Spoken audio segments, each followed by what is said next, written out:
दोस्तों क्या आप यकीन करोगे कि आज से 500 साल पहले एक इंसान ने हेलीकॉप्टर्स और पैराशूट्स की भी डिजाइन बना ली थी, लेकिन उस वक्त किसी ने उसकी डिजाइन को सीरियसली नहीं लिया था। और दोस्तों इतना ही नहीं, इस इंसान ने दुनिया की सबसे ख्यातनाम पेंटिंग्स बनाई है और इन तस्वीरों में उसने कुछ सीक्रेट मैसेजेस को भी हाइड रखा था। वो इंसान था painter, scientist, mathematician and engineer, और जिसे लोग जानते हैं लियोनार्डो दा विंची के नाम से। तो दोस्तों चलिए आज डिकोड करते हैं उन्हीं मैसेजेस को और जानते हैं उन सीक्रेट पेंटिंग्स के बारे में सब कुछ, जिन्हें शायद आप पहले ना जानते हो। तो मैं हूं हितेश गिरी गोसाई, आप है द नॉलेज के साथ, और हेल्दी नॉलेज के लिए द नॉलेज को जरूर सब्सक्राइब करें।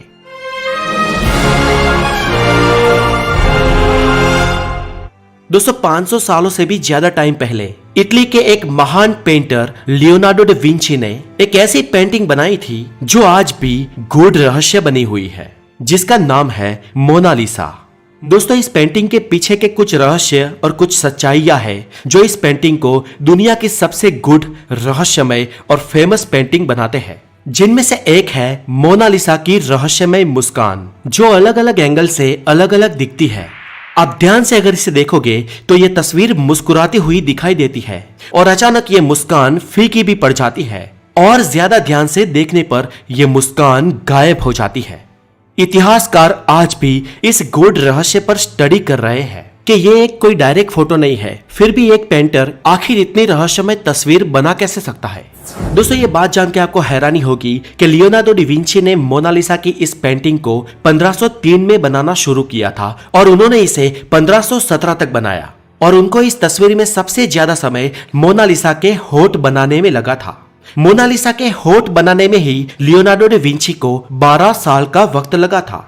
कुछ जानकार ये भी बताते हैं कि लियोनार्डो दा विंची ने जिस औरत की पेंटिंग बनाई है वो औरत अपने अंदर कई राज छुपाए हुए है, इसीलिए इस तस्वीर में उसकी मुस्कान बहुत ही रहस्यमय दिखती है।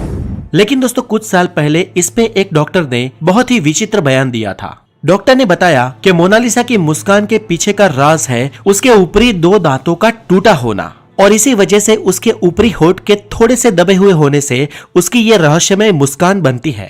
सन 2000 में हार्वर्ड के एक न्यूरो साइंटिस्ट डॉक्टर मार्वेड ने यह बताया कि दरअसल मोनालिसा की मुस्कान नहीं बदलती है, बल्कि देखने वाले का माइंडसेट बदलता रहता है। मतलब कि आप इस तस्वीर को जैसा देखना चाहोगे वैसे ही वो आपको दिखेगी, यानी कि ये एक माइंड का खेल है और ये गेम पूरी आपके फोकस पे डिपेंडेड है। दोस्तों आज तक इस बात पर रहस्य का पर्दा पड़ा हुआ है कि यह तस्वीर आखिर किसकी है। कुछ जानकार ये भी बताते हैं कि यह तस्वीर एक इटालियन औरत लीसा गैरेडिनी की है, लेकिन कुछ जानकार ये भी कहते हैं कि मोनालिसा लियोनार्डो दा विंची की खुद की तस्वीर है, यानी कि उन्होंने खुद को इस पेंटिंग में एक औरत के रूप में दर्शाया था। इस पेंटिंग पर पैरानॉर्मल क्रूसिबल नाम की एक वेबसाइट ने भी स्टडी की है, और इस वेबसाइट का यह दावा है कि 500 साल से भी ज्यादा पुरानी इस पेंटिंग में एलियन को भी दर्शाया गया है। उन्होंने कहा कि अगर इस पेंटिंग को लेफ्ट साइड मिरर करके दोनों साइड्स को आपस में मिलाया जाए तो उसके ठीक बीच में एक एलियन के मुंह की आकृति बनती है, और वैसे भी लियोनार्डो दा विंची मिररिंग में माहिर थे। दोस्तों इतना ही नहीं, इस पेंटिंग का एक और रहस्य है, और इस पेंटिंग की लेफ्ट साइड में दा विंची ने एक मैसेज को बारीकी से छुपाया है, जिसमें इटालियन भाषा में लिखा गया है ला रिस्पोस्त्रा सी ट्रोवाकी, और इसका मतलब होता है द आंसर इज हियर।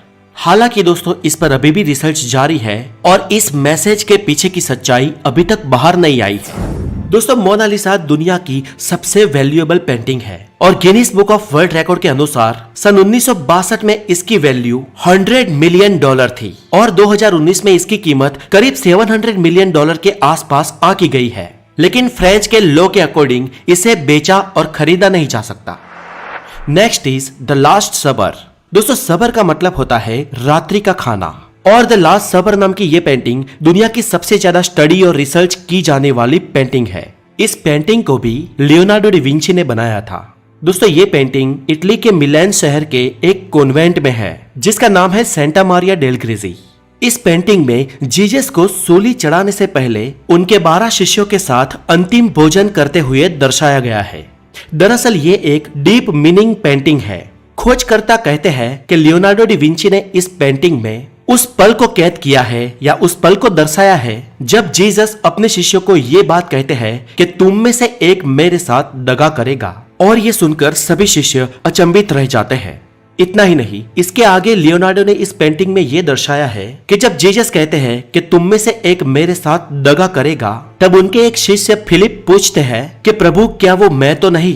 तभी जीसस ये फोरकास्ट करते हैं कि उनका विश्वासघाती उनके साथ एक ब्रेड को उठाएगा। और ये सुनते ही उनका एक शिष्य जेम्स द ग्रेटर अचंभित होकर अपने हाथ पीछे कर लेता है। वहीं इस पेंटिंग में आप लेफ्ट हैंड साइड ये देख सकते हैं कि उनके एक शिष्य जूडस का ध्यान जो पीटर और जॉन की बातों में था वो डिस्ट्रैक्ट हो जाता है और वो ब्रेड को उठाने अपना हाथ आगे बढ़ाता है। उसी के साथ जीसस भी ब्रेड को उठाने के लिए अपना हाथ आगे बढ़ाते हैं। दोस्तों, जूडस ही वो इंसान था जिसने जीसस के साथ विश्वासघात किया था और रोमनों द्वारा जीसस को पकड़वाया था। इसलिए इस पेंटिंग में जूडस ही एक ऐसा व्यक्ति है जिसे लियोनार्डो ने डार्क स्किन के साथ दिखाया है।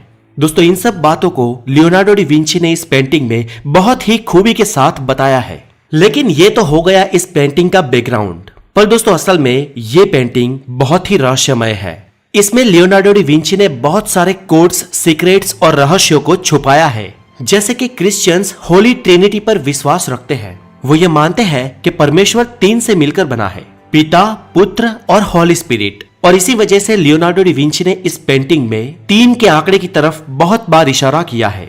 जैसे कि इस पेंटिंग में शिष्य 3-3 के ग्रुप में बैठे हैं। जीसस के पीछे 3 खिड़कियां हैं और जीसस के शरीर की शेप को भी ट्रायंगल शेप में बनाया है। इसके अलावा दोस्तों 2003 में जियोवानी नाम के एक म्यूजिशियन ने इस तस्वीर के पीछे की एक और सीक्रेट को रिवील किया था और उसने बहुत स्टडी के बाद ये रिवील किया कि इस पेंटिंग में आप जितने भी हाथ है और ब्रेड के टुकड़े हैं उस पे अगर डॉट्स बनाए तो ये एक म्यूजिकल नोट बन जाता है। लेकिन जियोवानी को भी म्यूजिक का ये सीक्वेंस आसानी से समझ में नहीं आया था क्योंकि ये सीक्वेंस उल्टा था। जी हाँ दोस्तों, इन डॉट्स का जो सीक्वेंस बनता है ऐसे तो इसका कोई मतलब नहीं निकलता है, लेकिन जब इसको मिरर में देखा जाए यानी उल्टा करके देखा जाए तो ये म्यूजिक की एक नोट बन जाती है।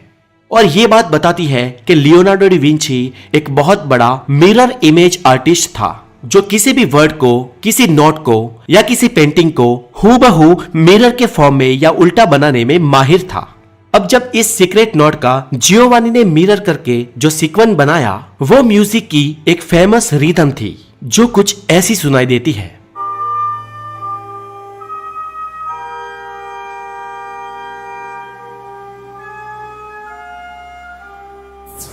Number 3, creation of Adam. दोस्तों, इस पेंटिंग को सन 1512 में माइकल एंजेलो के द्वारा बनाया गया था। इस पेंटिंग में आप ये देख सकते हैं कि गॉड अपनी उंगली से एडम को जीवन दे रहे हैं।